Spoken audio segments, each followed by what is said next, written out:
ngi xam ne li ñuy ñaxtu daf ñu ñor. Non à l'injustice. Non à l'injustice. Non à l'injustice. Non à l'injustice. Oui à la correction des inégalités. Oui à la correction des inégalités. Oui à la correction des inégalités. Oui à la correction des inégalités. Oui à la revalorisation du statut des décisionnaires, camarades. Oui à la revalorisation des décisionnaires, camarades.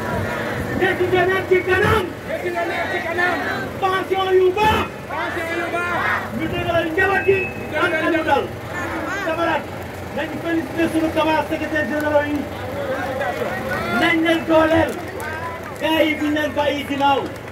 Camarades suñ leen wéetalee du baax ci ñun. Camarades li ñuy liggéey ci biir ñun xam nañ ko. et duñ ko bàyyi. yéen nag na ngeen takku dëgër. yéen nag fi fekk na ngeen ko xeex mu deñ.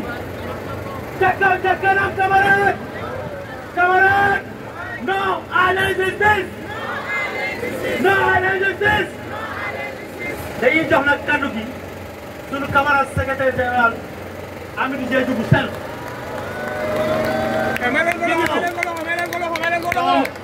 Camarade secrétaire général.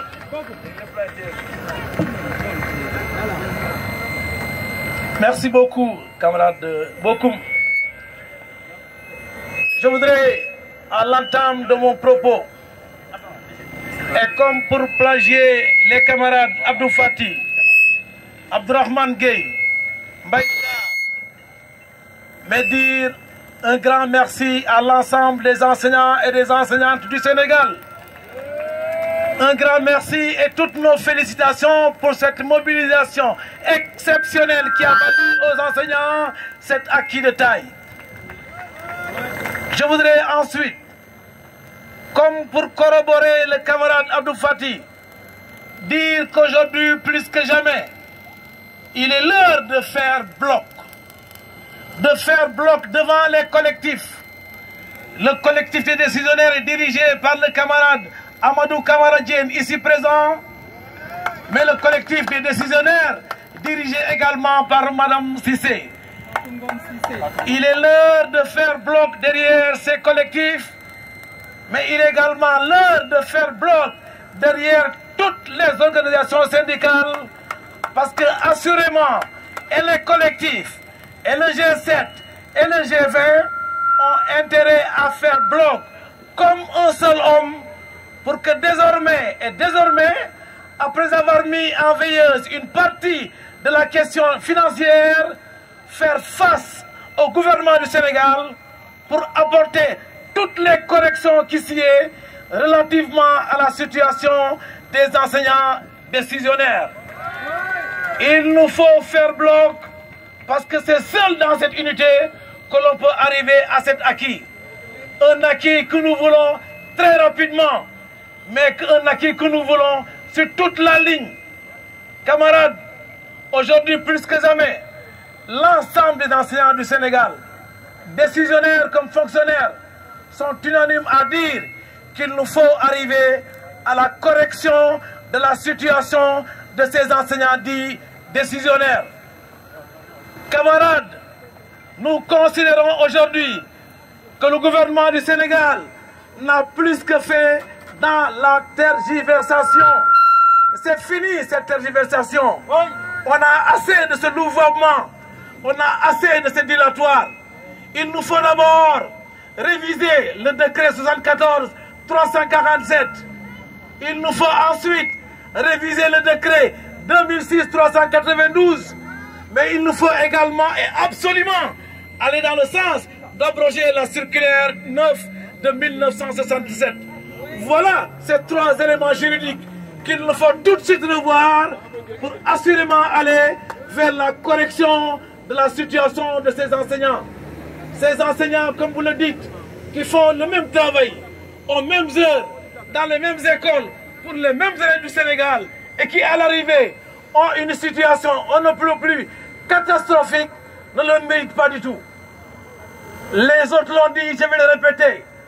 Les organisations syndicales, aujourd'hui, plus que jamais, n'ont que ça comme combat à mener. Il n'y a pas autre chose qui vaille à notre avis. Il n'y a pas autre chose qui vaille à notre avis ce jour. Aujourd'hui, plus que jamais, tout le monde doit dire qu'il nous faut d'abord, et pour mettre la pression du côté du gouvernement, arriver à une journée noire.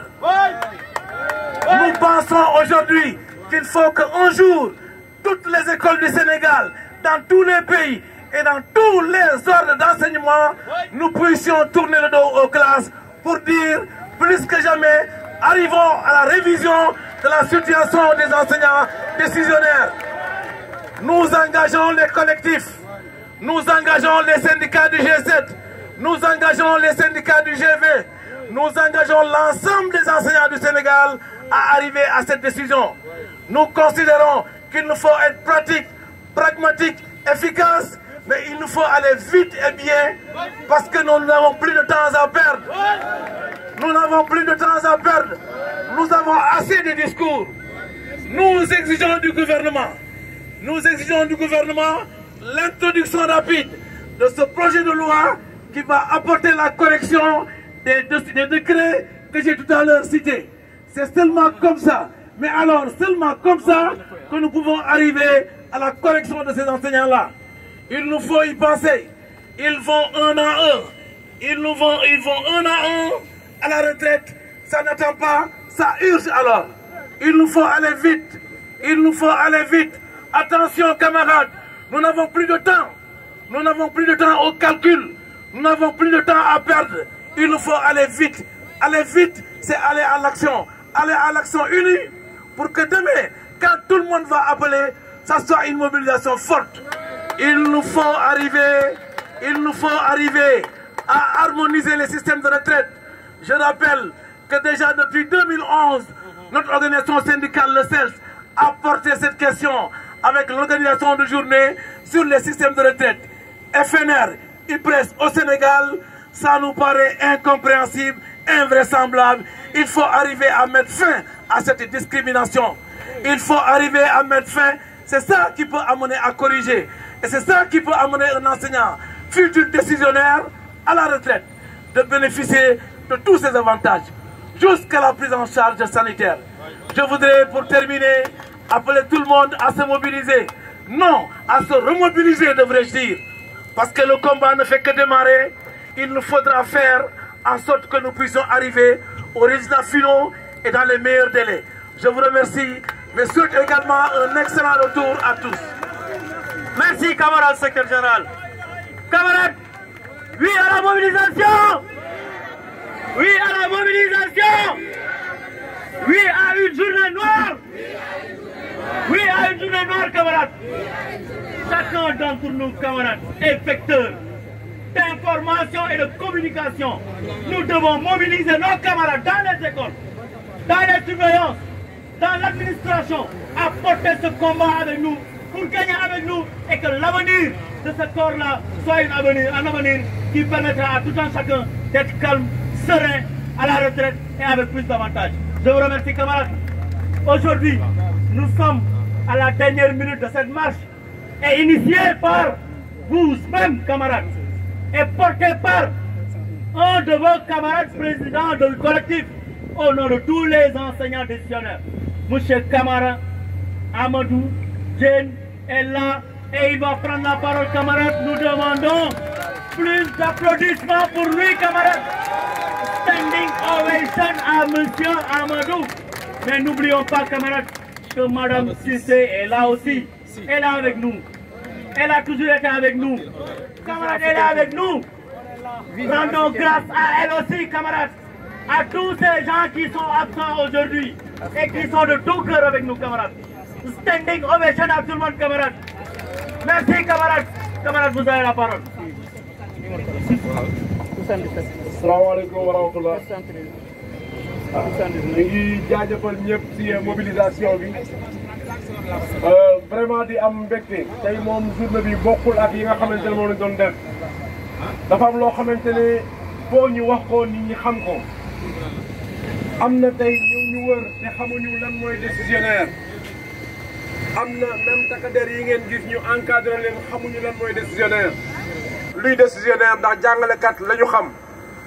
Jàngalekat yi nag comme niñ ko waxee di ko répété ñooy xëyandoo ñooy wàccandoo ñooy à la traitandoo li si ñuul ba ñuul si nag mooy si biir dafa am loo xamante ne amul tur muy boddi konte bu am seen diggante dafa am ñoo xamante ne lépp lu ñu def dañ koy ful mu jëm kanam am na ñoo xamante ne lépp lu ñu def day mel ni bu ñu gestoo day mel ni lu nax saay lan moo ko indi li ko indi mooy ay kayit ay bind ya nga xamante ne biñ ko bindeex léegi am na lu ëpp fanweeri at ñi ko bindoon sax dee nañu léegi ñu jël bind moomu noonu di si àtte ñi nga xamante ne ñoom ñoo nekk di liggéey te dara waralu ko lulul ay tappale ndax bu fekkee ne par exemple dañ la jël yow ñu ne la bañ lay recruter wax naa ko ba tàyyi mosu leen gis état muy ubbi concours te naan ko am fanweeri at kaay bokk état buy ubbi concours ñëpp ñu siy bokk amul kenn ku si am fanweeri at donc bi nga commencé di dem si concours bi amuloo fanweeri at duñu xaar ba nga am kayit ñu ne ñu ngi lay commencé jël instant bi nga amee kayit bi bu fekkee beneen système la bu fekkoon beneen corps la instant bi nga defee concours bi instant boobu lañ lay considéré comme nga nekk si corps boobu noonu mais bu dee jàngale dañ naan tant que amoo lijaasa doo nekk fonctionnaire loolu nag amul fenn fu ñu ko teg léegi nag loolu pour ñu dindi ko kenn mënuñu ko dindil ñu dul ñun ñi nga xamante ni ñoo koy dund lenn moo am dañuy jël jàngalekat yëpp ñu yamale leen wala bokk bu ñuy recruter jàngalekat bu ñu leen di liggéeyloo ñu ne yow décisionnaire bi comme yow décisionnaire nga nañ la jox ñetti élèves kii fonctionnaire la nañ ko jox juróom fukki élèves mais comme ñun ñooy bokk lu ñuy liggéey ñoo bokk élèves ñuy jàngale waruñu bokk différence si bu ñuy traité donc comme loolu amul ngalawaay bu ñu jël naan ñoo yow décisionnaire nga balaa ngaa avancé il faut nga def benn pas si gannaaw benn pas si kanam ñetti pas si gannaaw da ngay def benn jéego si kanam def ñetti jéego si gannaaw pendant ce temps wax nañ ko waxati ko fii nii am na ñoo xamante ne seen i doom tey ay jàngalekat lañ mbër yi dañuy wax naan sama doom ji xaalisu ngénte la xaalisu làmb lañ ko ngénte jàngale mi am na doom yoo xamante ne xaalisu jàngale lañ leen ngénte ñooñu tey fekk nañ seen i yaay si biir système bi ba pare gën leen a gradé lan moo tax parce que dafa am inéquité boo xamante ne moo am si biir li nga xamante ne mooy système bi li si gën a doy waar jàngalekat comme ni ngeen ko gisee fan yi xam ngeen ne nguur gi yokk na bu baax a baax payoru jàngalekat yi tey jàngalekat mun na am juróom-benn fukki junne wala juróom-ñaar fukki junne mais yéen décisionnaires yi tey ku si def retraite la nga doon xeex yépp dafay nax saay ndax fa nga xamante ne fonctionnaire bi day ñàkkay indemnité donc desal lu mat ñeent fukki junni yow doo fa am fukki junni te tegul fenn ba nga doon liggéey moom liggéeyul woon yow ngay toog di nelaw yéen a bokkoon li ngeen di liggéey donc bu ngeen demee à la retraite niñ ko war a jàppee noonu lañ la war a jàppee yow waxuloo ne état bi daggama nangam pour que su ma retraité nga jox ma nangam état bi moo xool li ko neex mun na la yow dama lay dagg 5% yow dama lay dagg 12%. léegi nag pour éviter loolu ñu ngi wax état bi ne ko képp kuy décisionnaire d'accord na pour nga dagg xam même 50% pour que ëllëg retraite moo am loo xamante ne na si mën a suturaal ay jabootam ñun décidé woon ne waxuñu état bi dagg ñu 5% état bi moo ko décidé woon comme moo ko décidé woon tàgguñu ko bu koy dindi bu mu ñu tàggu ay tappale la ñu naan loolu balaa ñu koy def il faut ñu laaj nit ki ndax dañ koy dagg payoram wala dañ koy yokkal soxlawuñu loolu soxlawuñu ko parce que bañ koy def laaj ñu woon suñu ak avis comme laaj ñu woon suñu avis nañ jël li nga xamante ne moom la ñu war a jël si salaire bi pour que ëllëg bu ñuy dem à la retraite ñu mën a dund suturaal suñu njaboot loolu moo am solo bi si gën a doy waar mooy que boo nekkee di liggéey boo demee hôpital da ngay am li ñuy wax imputation budgétaire état bi daf lay fayal pàcc bu nekk juróom la war a doon ñeent yi état bi moo la koy fayal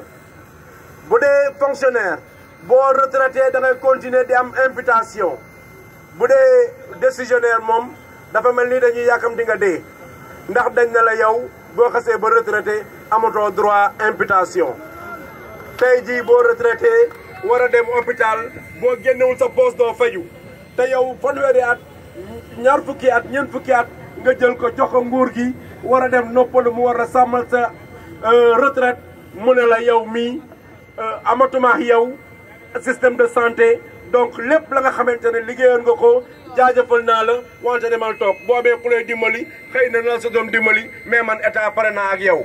loolu mooy li nga xamante ne moom la ñuy ñaxtu te ñi nga xamante ne ñooñu ko teg bu fekkee ne ñoom ay njaboot lañ bu fekkee ne yor nañ ay njaboot war nañ xam ne njaboot li koy yore mooy lii nit ki di daw suba ba ngoon.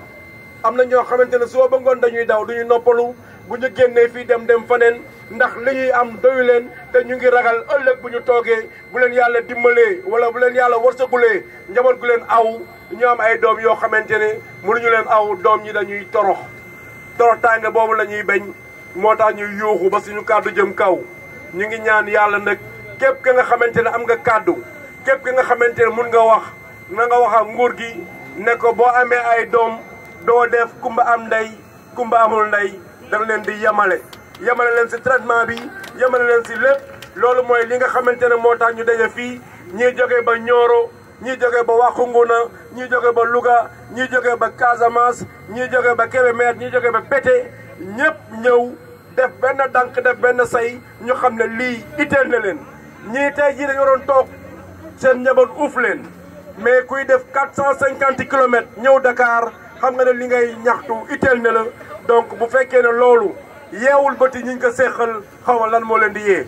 encore une fois tey tant que lii jeexul ñun aussi duñu noppi di yuuxu duñu noppi di wàcc ci tali bi ndax xam nañ ne balaa ngay dee da ngay weexu comme weexu moo ñu desee dinañ weexu ba keroog ñu siy génn mais daal dinañ weexu. salaamaaleykum wa rahmatullah. jërëjëf camarade Diène camarade dañ leen di jaajëfal kenn ku ci nekk. yaamaale jërë ngeen jëf camarade. Maintenant pour nos camarades journalistes, si vous voulez qu'on fasse un PC, je pense que vous allez nous indiquer le mieux, c'est ici hein. Donc on va demander au secrétaire général de descendre. Aujourd'hui nous avons organisé cette marche pour dénoncer l'inéquité, l'injustice qui frappe les décisionnaires de l'enseignement. Et depuis un certain temps, nous ne cessons de dénoncer le traitement à deux vitesses de l'État fait aux enseignants. Nous sommes des enseignants. Ce sont des enseignants. Nous sommes recrutés au même moment. Nous sommes formés dans les mêmes secteurs. Nous sommes... On nous a ventilés dans les mêmes écoles. C'est ça quoi.